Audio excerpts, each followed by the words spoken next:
বিবাহের সময় মেয়ের হাতের চুড়ি যেমন দেওয়া হয় আমরা ওরকমই মনে করি। যে অপরাধটা করেন নাই তার ফাঁসি হয়, আমরা সাদরে গ্রহণ করব। এসেছি একজন নিষ্পাপ নিষ্কলুষ মানুষকে অন্যায়ভাবে একটা উদ্দেশ্য নিয়ে আসামি করা, এর শুধু প্রতিবাদ জানাতে এসেছি। আপনাদের একজন সাংবাদিকের কথা শুনলাম যে আসামির বক্তব্য প্রচার করা অপরাধ। না, কখনো না।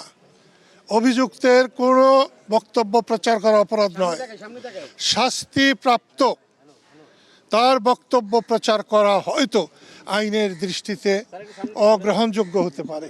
আসলে প্রত্যেক অভিযুক্ত তিনি কথা বলতে পারেন, তাকে যেহেতু কোর্টে এনেছে তার কথা বলার অধিকার আছে, তিনি সেই কথাই বলতে চেয়েছিলেন। গত রাতে তাকে ডিবি অফিসে নিয়ে যাওয়া হয়েছে, আমি তাদের যে সুন্দর ব্যবহার দেখছি, এখানে তার বিপরীত একেবারে অসুন্দর ব্যবহার।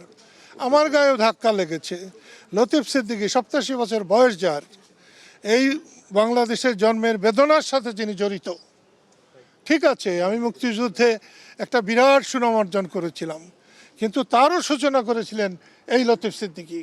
লতিফ সিদ্দিকী না হলে আমি একজন রিক্সা চালক হতাম অথবা গরুর রাখাল হতাম। আমি মনে করি সম্মানী ব্যক্তিদের সম্মান দেওয়া উচিত। আমার হ্যান্ডকাপ নিয়ে কোনো ব্যাপার নাই, এটা সরকার বুঝবে। স্যান্ডেলিনা সো, রূপচর্চায় আভিজাত্য। আমাদের গায়ে হাতে হ্যান্ডকাপ বহুবার পড়েছে। হ্যান্ডকাপকে আমরা খুব একটা খারাপ কিছু মনে করি না। বিবাহের সময় মেয়ের হাতের চুড়ি যেমন দেওয়া হয় আমরা ওরকমই মনে করি। আমি এ কথাটা স্পষ্ট করেই বলবো, মানুষ বাঁচে কদিন? ওনার 87 হয়ে গেছে, আমার 80 হয়ে গেছে। এখন যদি উনি কোনো অপরাধের দায়ে, যে অপরাধটা করেন নাই, তার ফাঁসি হয়, আমরা সাদরে গ্রহণ করব, কারণ আল্লাহ তাআলা তাকে তখন মুক্তি দেবেন, আল্লাহ নিজেই বলেছেন। হ্যাঁ, এই কথাটাই আমি যে কথাটা বললাম, যে বিনা অপরাধে যদি তার ফাঁসি হয়, তাহলে তো দুনিয়ায় যে ভুল ত্রুটি করেছেন সেগুলোর থেকে তিনি মাপ পাবেন, এবং আমরাও সেটা চাই। আমি নিজেই বুঝতে পারলাম না ওনার বিরুদ্ধে অভিযোগ শাপলা চত্বরের গণহত্যার একজন, কি বলবো, পরিকল্পনাকারী বলা যায় না, কারণ তিনি কিচেন ক্যাবিনেটেও ছিলেন না, তিনি তখন পাট মন্ত্রী ছিলেন। পাট নিয়ে হত্যা। আমি আপনাকে মুক্ত কণ্ঠে বলছি, এরকম কিচেন ক্যাবিনেটে লতিফ সিদ্দিকী ছিলেন না।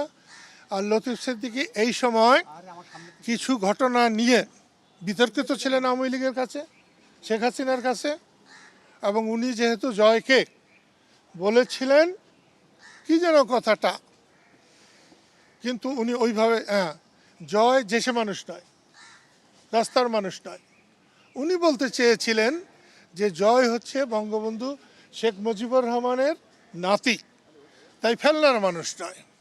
এবং সেইটাকেই জয় কারা, এই কথাটা বলে তার বিরোধী পক্ষ শেখ হাসিনার কান ভারী করতে পেরেছিলেন। এজন্য আমি বলবো যে আল্লাহকে অশেষ মেহেরবানি যে শেখ হাসিনার কান তখন ভারী ছিল। এটা একেবারে অন্যায়, উদ্দেশ্য প্রণোদিত, এবং এটা একেবারে অচল। লড়বো, আইনের লড়াই যেভাবে লড়ে ঠিক সেভাবেই লড়বো।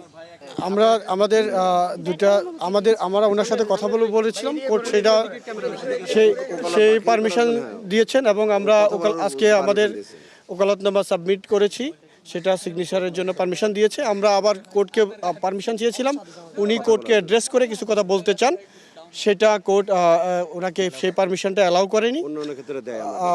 উনি কোর্ট বলেছে যে নেক্সট ডেটে যখন আসবে তখন পারমিশন দেবে, তখন কথা বলতে দেবে না। আজকে দেয়নি, আজকে পারমিশনটা দেয়নি। আমরা পরবর্তীতে জামিন আবেদন করবো। ওকালতনামা আমরা অলরেডি অ্যাকসেপ্ট হয়েছে, আমরা ওকালতনামা কথা বলার পারমিশন দিয়েছি। আমার নাম ভূঁইয়া রাসেল। আমরা আজকে এই মামলায় জনাব আব্দুল লতিফ সিদ্দিকীর পক্ষে ওকালতনামা দাখিল করেছি। আমরা 11 জন ছিলাম লয়ার আজকে।